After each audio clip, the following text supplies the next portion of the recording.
What's up, everyone? You're listening to the Grepcast from TSP LLC, bringing you a weekly look into the world of technology and technology-adjacent ephemera. My name is Adam Fisk, and today we are joined by Kelly Ford. Hello. And Michael O. Hello. So diving in today, we are all in the same building. The synergy is at its maximum potential.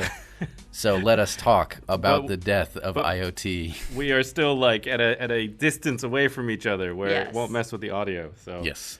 Yeah. So my life is even easier now. Together yet isolated. Yes. Just like IoT. So Yeah. I know we have yelled into the darkness a few times before about IoT coming to safety, especially when it comes to door locks. But there is a new article coming out from 10. This is written by Sage Lazaro with the headline, America's Favorite Door Locking App Has Data Privacy Problem.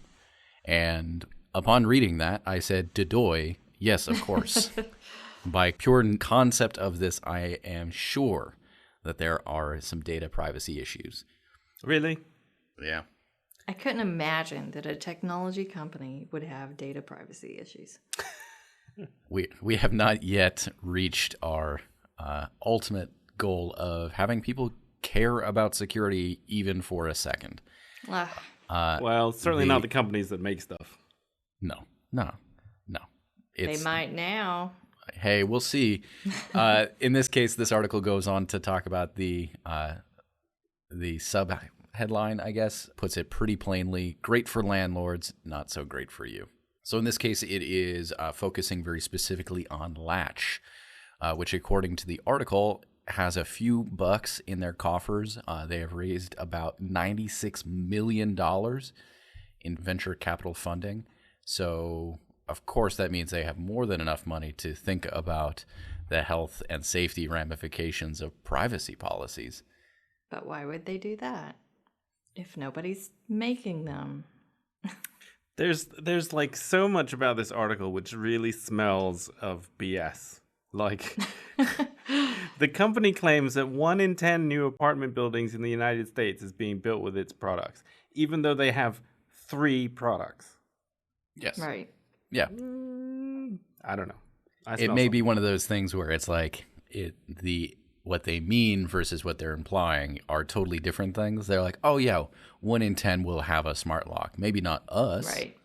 Maybe they are going to different vendors, but it's just asinine. Maybe that was their goal statement, and they kind of just No. It's like literally there's a link to a blog post on their website that says 1 in 10 new apartments in the U.S. are being built with Latch. All right. Okie dokie.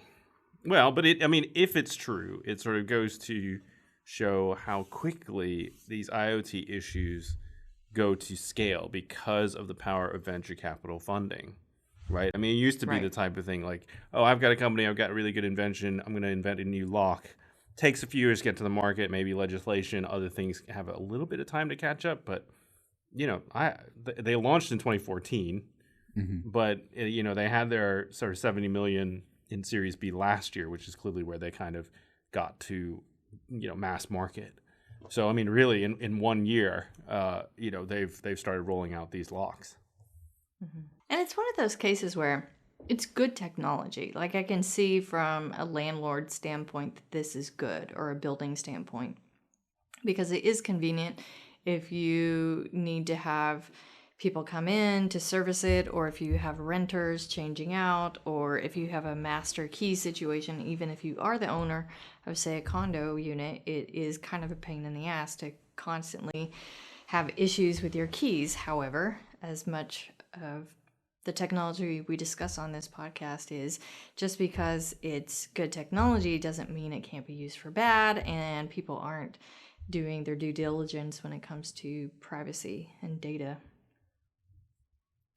Yeah, so in this case, Latch has, to Mike's point, 3 different products, the R, the M, and the C series. 2 of those being very specifically designed for kind of the apartment style entry, and then the R being more kind of the traditional, what we see in office buildings when it's more fob based. This article goes on to describe various ways of opening your door. So in two of the products, you do have the ability to have the physical key, the kind of brass normal style. But then you also have three other methods, which is a door code, a Bluetooth-based pairing through maybe a smartphone, or a physical key card. So in this case, without knowing anything about what this is implying or the issues at hand, this sounds like a pretty cool thing. If I was tasked to find a new kind of smart lock for the office and saw something like this, I was actually impressed. They don't look bad. They tout some security that is better than those I would maybe see elsewhere, but in this case, rather, it all comes to a head of its privacy policies.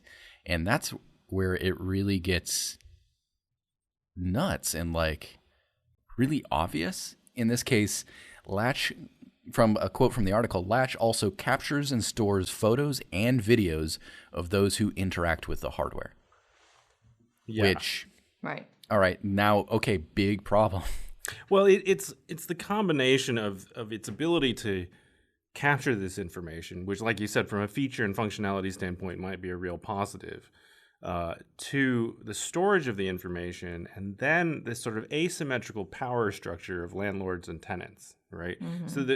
So if, in your case, Adam, if you're choosing to get this for our office door, mm-hmm. then you're making essentially the decision for, I mean, the employees of the office, but for the same entity, that is using and buying. It's the same place, right? But with these landlords and tenants, you're making a decision as a landlord to do this, and this is the way that the tenants are effectively going to be, going in and out of their units. And do they really have any, any acknowledgement, any knowledge, any, accept button to press for, these, for these locks? I mean, no, they don't, because the landlord's, sort of essentially done that for them and pushed it on mm-hmm. them.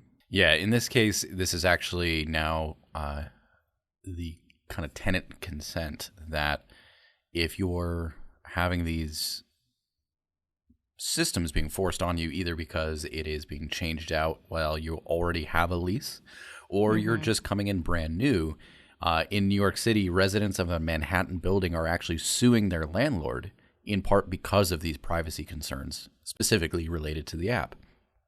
But in this article, it does a really good job of kind of opening your eyes to how this data can be misused, in that landlords now have the ability not only to see when you are entering or exiting your apartment, but who's with you or who is using these materials and could be used to force you out.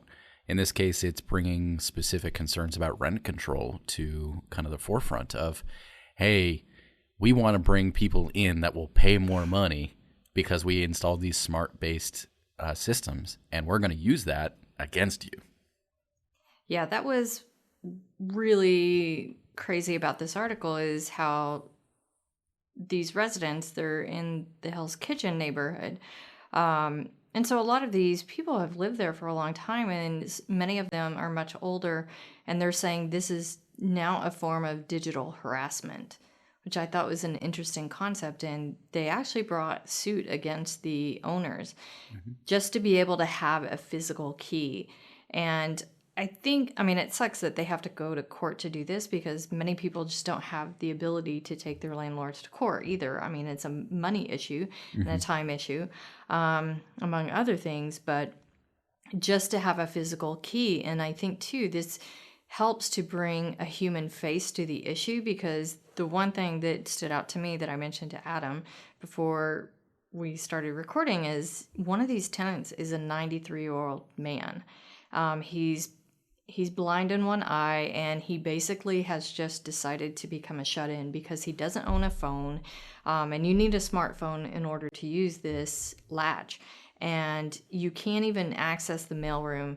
So I believe that they don't have the latches on their individual unit doors, but it's all in the common area. So if you want to use an elevator, you have to go through the lobby, which you have to access through latch. And if you want to get your mail, you have to access it through latch. So I don't see how this is going to play out in the landlord's favor in court, but stranger things have happened. But that was the interesting thing. They'll probably use, precedent. I mean, the idea that like this is just replacing the physical device, and that the key is effectively the same thing as as the card or whatever. I'm sure that's where the argument will come from. But and this is where maybe the legal system and framework doesn't necessarily have a way to solve it, because the precedent really doesn't take into account the fact that all of this data is being collected.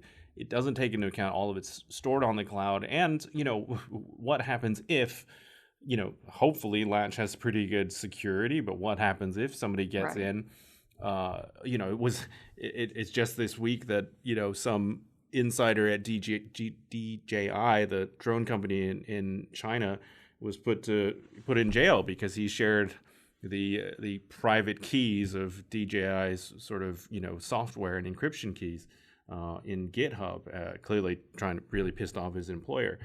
So that same thing could happen, right? I mean, what happens with an unhappy employee that has access to the keys? Suddenly all this data gets out there. Suddenly people lose control over their locks. I mean, it's not in some ways it seems like kind of scaremongering and fear and uncertainty and doubt kind of thing. But when it comes to the cybersecurity stuff, I don't think there's really any limit to how much you can sort of think, well, where really does this go? Because the courts may just decide, okay, it's similar to a key and a lock that you'd get nowadays, but there's so much more to the story.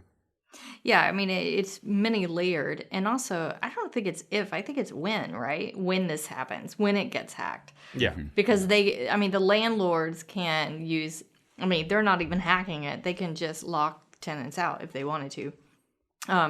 But in a New York State Assembly member, Linda Rosenthal, is actually proposing a law to restrict the data that landlords can gather from locks. And apparently this will be one of the first laws to limit smart home technology by landlords. So I think in that regard, it's going to be good. And apparently Rosenthal also passed regulations preventing landlords from requiring electronic payments for rent.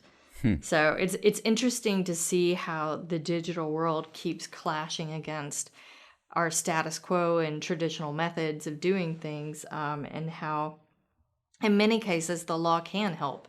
And we always talk about the digital divide, and you guys always focus on the privacy thing. And I'm always thinking about the usability of everything and the digital divide. I mean, we all think about it, but I definitely am very passionate about the usability of these things. And so it will be interesting to see this play out in the courts, but also from their privacy angle. Because they went into, but I wasn't totally clear on what a landlord could actually do with this data.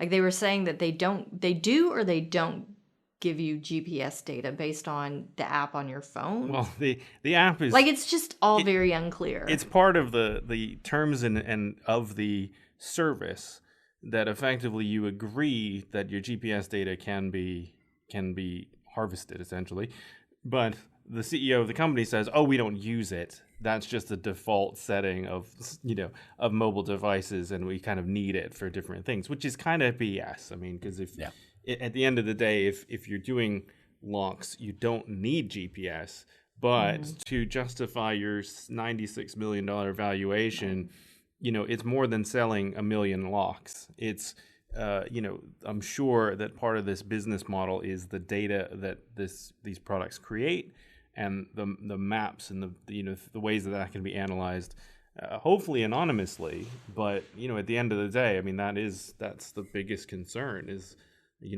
really is it, and what limits are there? I mean, they can say that they're not harvesting GPS data, but 2 days later he starts doing it. He's not going to come back and retract that statement. I mean, that's just going to be what's out in the press. So if it's on your phone, it's the GPS data on your phone. Correct. Yeah. So you could be away from home and your latch lock. You could be in China, say, but they would know Potentially. based on that. Yeah, potentially, because it's collecting that in the app, and that's all of those app settings. Like, do you allow location data to be collected while the app is open in the background? And I mean, for IoT stuff, there's perfectly good reasons. I'll give a perfectly good example of why background geolocation is such a good thing. So when I drive away from my house, I've got a Lutron system, and it'll tell me about a mile away from the house that I've left the lights on in the house, right? And, that's sort of like for energy or whatever. And most of the time, my wife or kids is home, so it's not a big deal. But that is kind of a legitimate use for, GPS for the app to collect that stuff. Now, I think unlike Latch, I think Lutron's business model tends to be more based in selling products and doing it at a decent margin.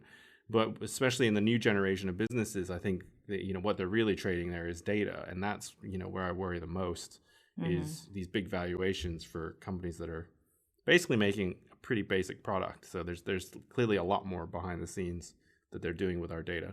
Yeah. Right. And I think this all kind of comes back to what we've spoken about in the past with Leslie Carhart.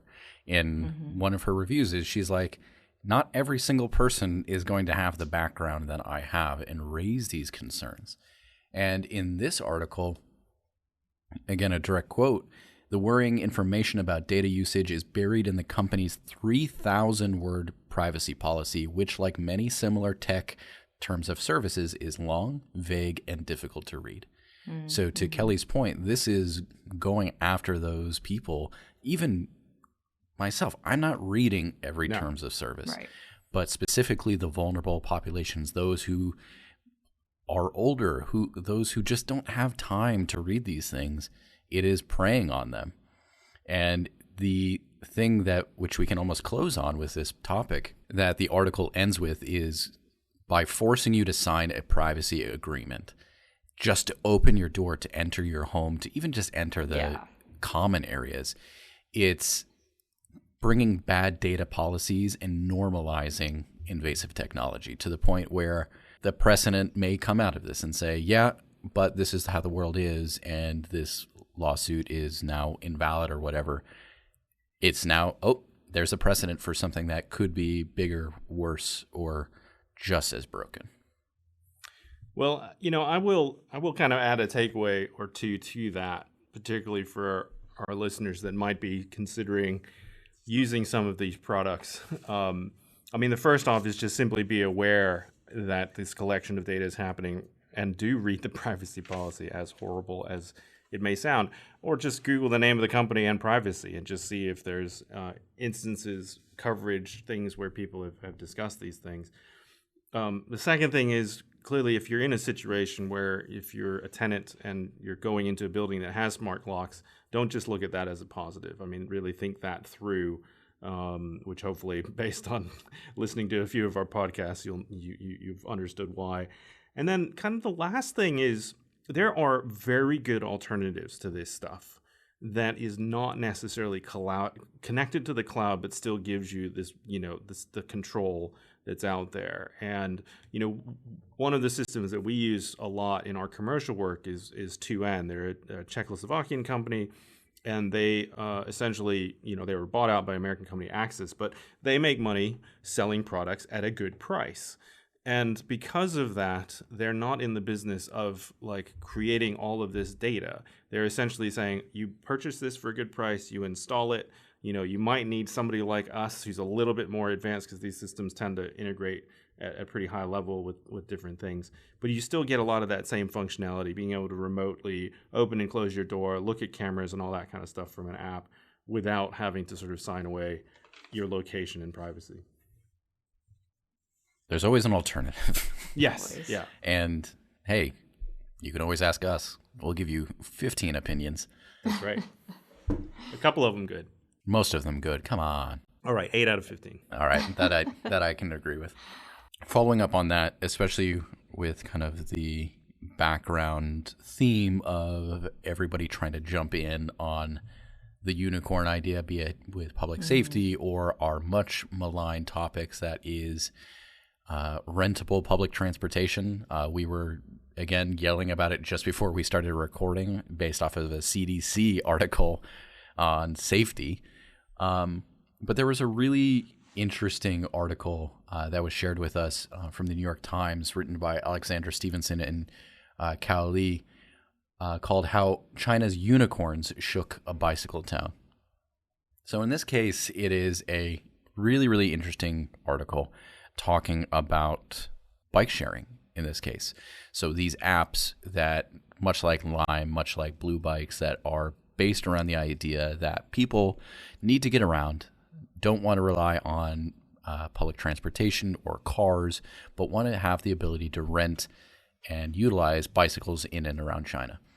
It was a boom just as it was here, but in this case, it just totally imploded a town, a city that was based around manufacturing of these bikes. Yeah.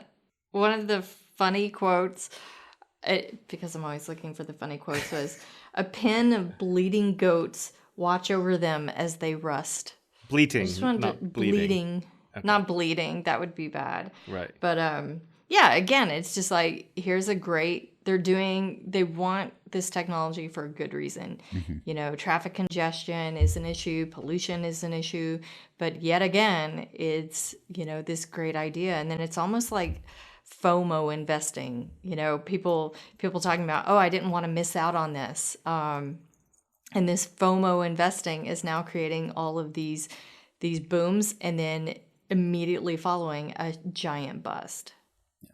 Yeah, and the thing which is fascinating to me is, like, this isn't like some sort of bust on a macro level. I mean, in the sense that, like, it's not like the world economy suddenly just, you know, like with the great, you know, sort of downturn not that long ago.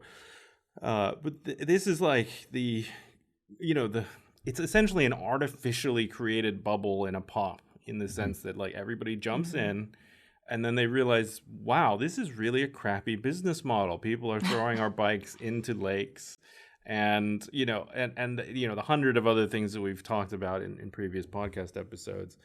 And this is the end result, you know, and to me, the thing I can't quite figure out, and I didn't really see an answer in the article, is like, what's the financial penalty for this? I mean, clearly there's financial penalties for, you know, the guy in the factory who invested a bunch of, you know, stuff and then now is no longer making, bikes. But at a high level, you know, the money's pouring into these big unicorns. The unicorns are you know, unable to sustain themselves. The CEOs or the founders that pitched the idea probably still make a lot of money and walk away. There's a bunch of developers that probably do okay. You know, they don't really have shares in a company that's worth anything. But it's the world that suffers, the sort of environment. You know, the just looking at these pictures of just bikes strewn, I mean, in the thousands across fields in China, it really makes me think, like, where's the thing that's going to keep this from happening? And I don't see an answer to that question.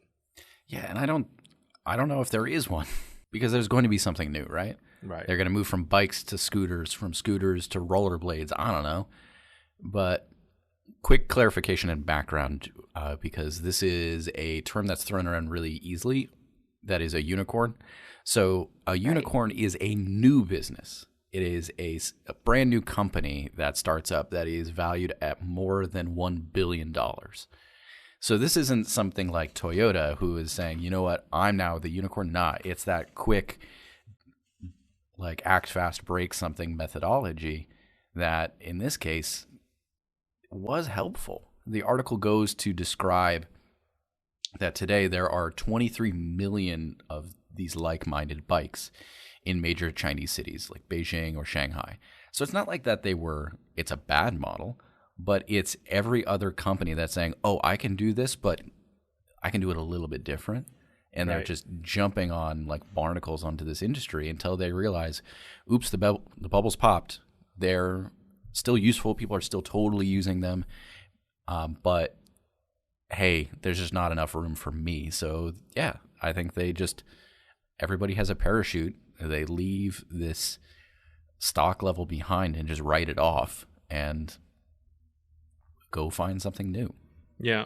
Yeah, it's bonkers to me that when you really look at the numbers, the VC investments in these unicorns, and that's just unicorns, never mind other things, how they can just throw money at something and then walk away. It's just bonkers. I can barely understand it, but then you have these pictures of these bikes, and it's this tangible thing that you can look at and see the actual waste of this, and where are the ethics there? And of course, with much of this, there are no ethics. It's just greed and consumption. Yeah, I mean, I think it's the solution here is to sort of, I mean, like everything, sort of think about things, full circle. I mean, you can think, I mean, the statistics are there that a certain percentage, and it's, 90% of small businesses fail. But I mean, of these unicorns, I'm sure it's sort of similar, or these businesses that are trying to be unicorns, there's similar types of numbers. So if you're an investor in a company like this, chances are the business isn't going to succeed. And at the very least, there may be a way that you can sort of say, well, look, if it doesn't succeed, let's think about that. Let's think about, in the case of IoT, what happens to people that have bought the product and it gets unplugged and it isn't usable anymore? Is there a way that we can keep that from, being a problem? In the case of a business like this, can we, get a giant boat from China, there's a few of them in China, and ship them to another country that needs this, that can benefit from these bicycles that, because bicycles, unlike IoT devices, hopefully don't need to be connected to the internet in order to function. So, there must be sort of an other shoe that can be kind of applied to this kind of like very, consumption-based thinking, which isn't hard. So you invest $90 million into a company that, makes smart locks or does bicycles. Like, what's the negative in earmarking $500,000 just to make sure that as it shuts down, there's some sort of not net negative, effect on the environment or something else that comes from it. I mean, it's easy to say, but I don't know. I don't see a lot of CEOs talking about sunsetting their products. Again, in so many companies, it's like, no, we're not going to fail. We don't fail. Yeah, it's just like on Instagram, like for some reason, everybody's super successful and beautiful and eating wonderful meals on Instagram. It's and really I just, we're not going to find that kind of thinking, I don't think, at the top levels of management. Certainly. That's not their goal. No. Unless you've got the Patagonia president. And right. He will think about that. Yeah, but then that relies on a company that will say no. That will say, hey, I understand that you will give us $50,000 to give you a whole bunch of fleece vests, but I'm going to say no and only get $5,000 from a company that aligns with our, in this case, definitely political values.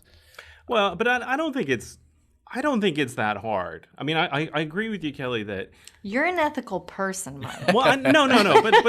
But there are ethical people and there are non-ethical people. But I mean, ultimately, there's a gray scale in the middle. And if you're in the situation where you can finance a company like this, it's not a bad idea actually to sort of say, I am going to invest in your company and we're going to release a few million bikes on the world.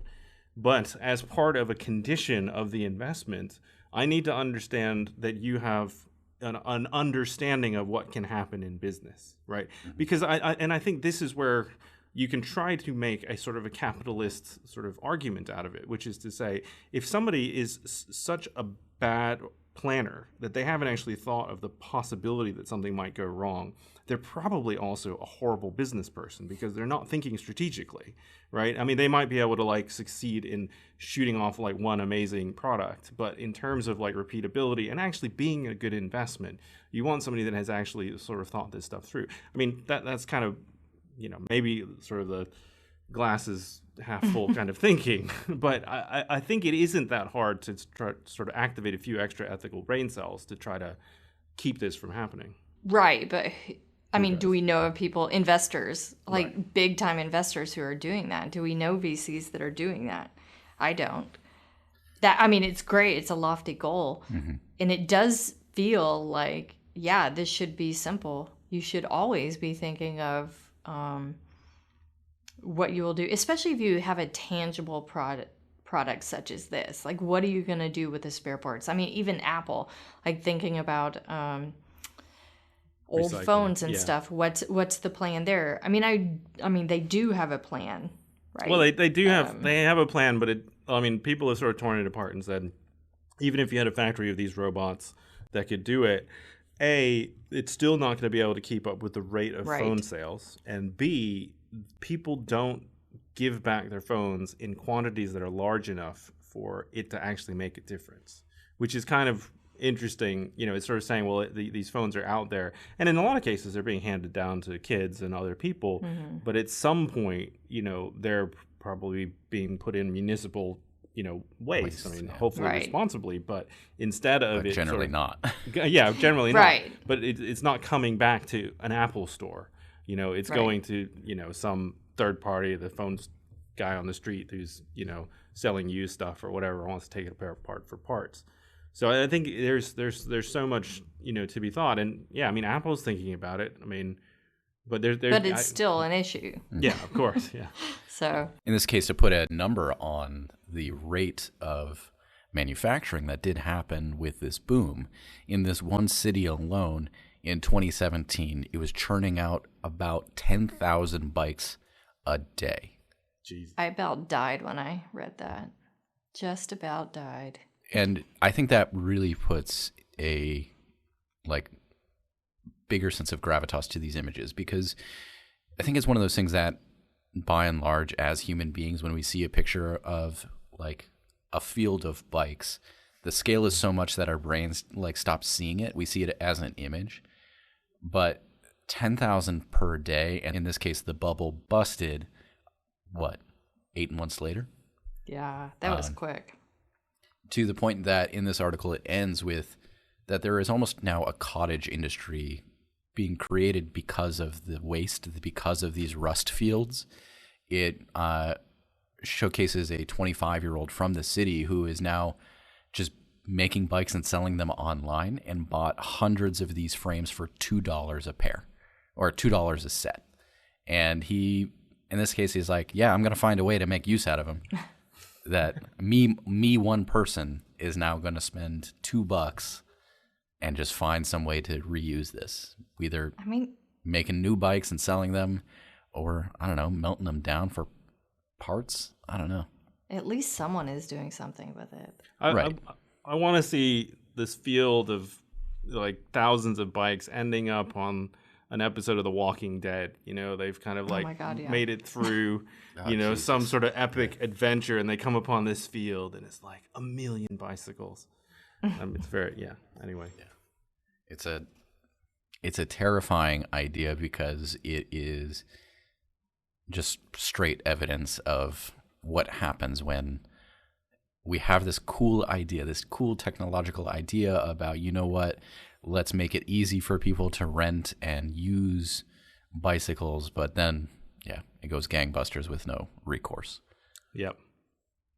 In happier news, I am pleased to report that GoDaddy has officially started shutting down some of the banes of our existence when we're just trying to look at the weather and see nonstop advertisements for various celebrity scams, essentially.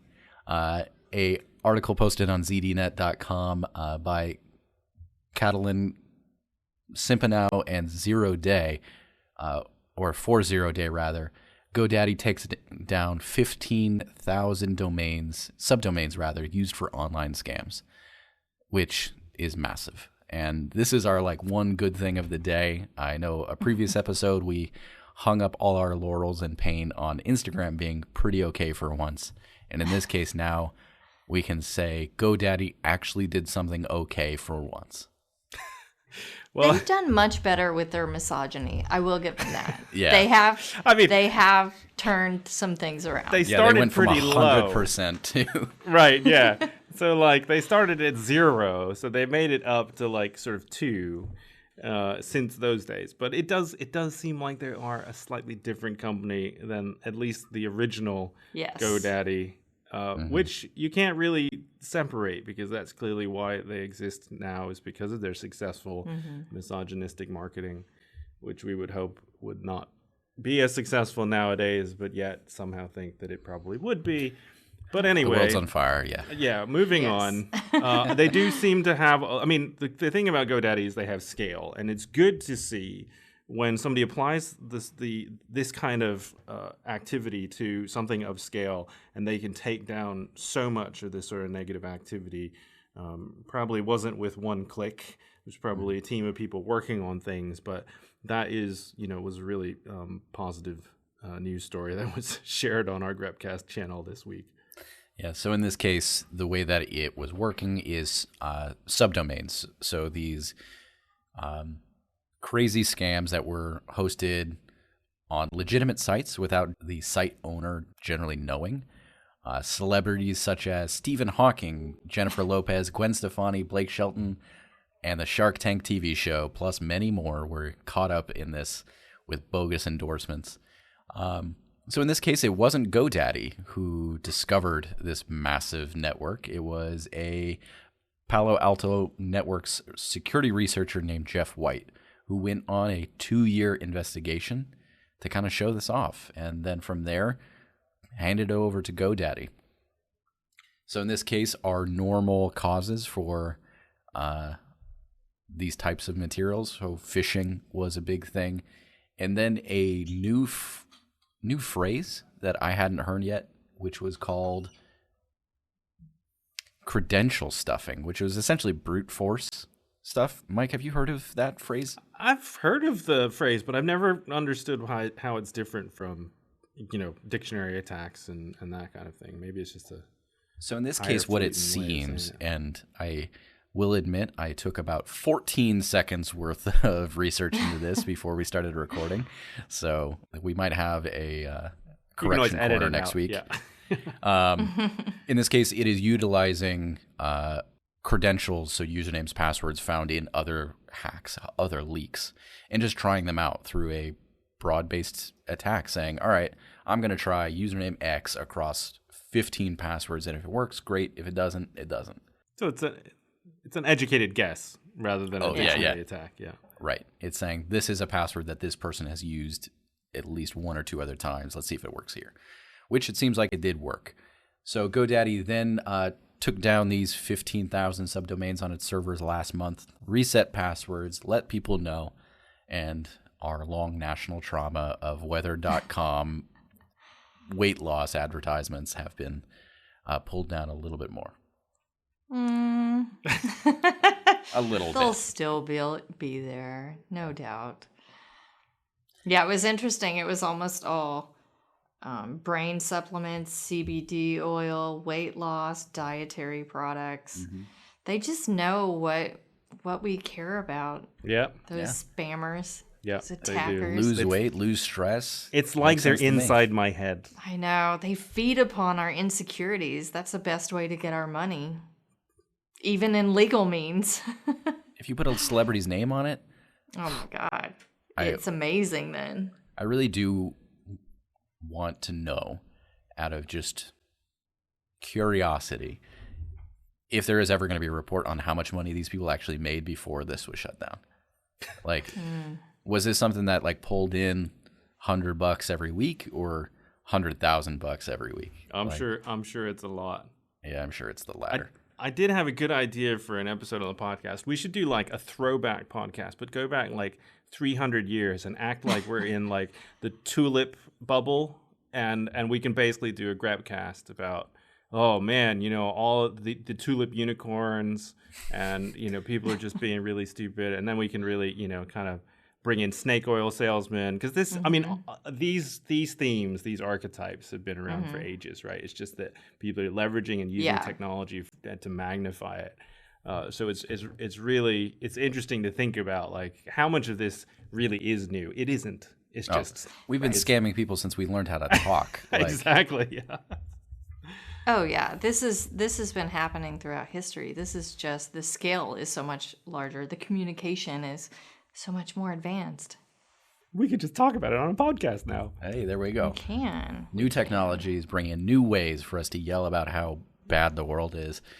Yeah. But that is the time that we have up for this week on the Grepcast. Thank you again for listening to us, and we'll be back at it again next week. In the meantime, you can check out everything that we're up to over on our website, tsp.me and tsp.space. And as always, Instagram at TSPLLC. For plugs this week, Kelly, what do you got? Oh my gosh, it was hard because I was thinking about 2 nonfiction books that have nothing to do with technology, but talking about overproducing, overfarming, The Worst Hard Time, The Untold Story of Those Who Survived the Great American Dust Bowl. It was out in like 2006, but it's amazing. I think it was a National Book Award winner. But the story about the bikes in China, it made me think of that and how another great idea, but then it's like, oh, let's just overdo it. And then they created, an American tragedy with the Dust Bowl. Check it out. I love tragedies. And Mike? Well, I'm going to go a little bit off the beaten path. I was sort of running out of plugs, so I pulled a plug from my wife, who really enjoyed this book, Pachinko by Min Jin Lee. I love that book. It's so good. And it's well. So I mean, we were doing a bit of Googling, and as she was reading it, because I'm of Korean descent, and there's a lot of interesting cultural holdovers from that, which are part of this. But it claims to be the first novel written for an adult English-speaking audience about Japanese Korean culture, which I don't know if that's true. Seems like something previous to 2017 would cover that, but maybe not. She's amazing. Yeah. The author. Nice. She's amazing. But until we talk to you next time, stay cool. Bye. See ya.